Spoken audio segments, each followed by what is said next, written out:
Well, today I talked about a revolution that's occurring all over the world, and that's essentially this moving from a government-dominated model of solving societal problems to one in which there's an array of actors, business, social enterprises, NGOs, citizen change makers themselves, impact investors, who are working together, collaborating with government oftentimes, but not always, to actually solve problems. And they're app developing, they're impact investing, they're innovating, creating interesting new business models using technology to scale these models very, very rapidly.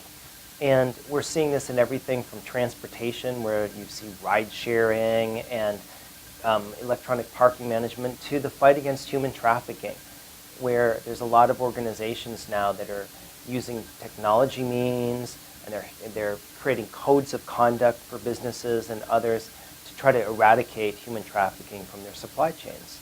So it's a really interesting period that we're in, and the growth of the non-governmental problem solvers is really occurring at an exponential level.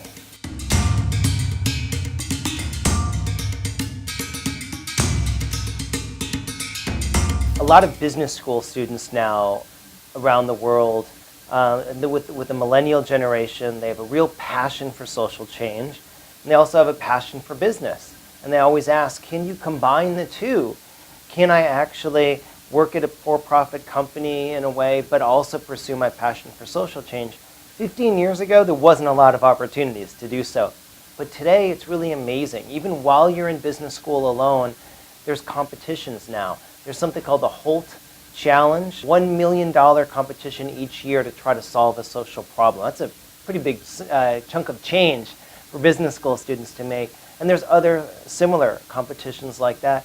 And there's courses on social entrepreneurship, social enterprise, impact investing.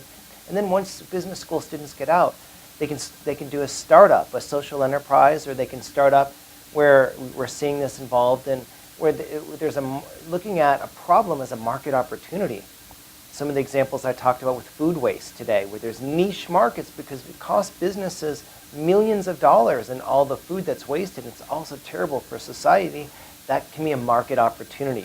And then lastly, working with big companies might be one of the best ways of actually combining the two, because companies have two things going on. They have their corporate social responsibility programs, where they have externships and sabbaticals and pro bono and skill-based volunteerism.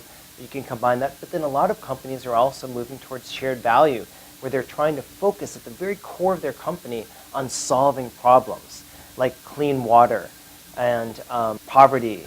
And so there's increasingly opportunities to find places where there's a market opportunity for these companies, where a mutual advantage in trying to solve a social problem while also expanding into a new emerging market area. And we heard about this today with technology. Intel and Cisco and Microsoft, they want the billions of people around the world who lack access to the latest technology to eventually be able to be buyers of their technology. And so expanding into emerging markets in a social way first is a great way of making that happen. So there's lots of opportunities for business school students. There's money out there now, investment capital, if you've got a good idea to solve a social problem.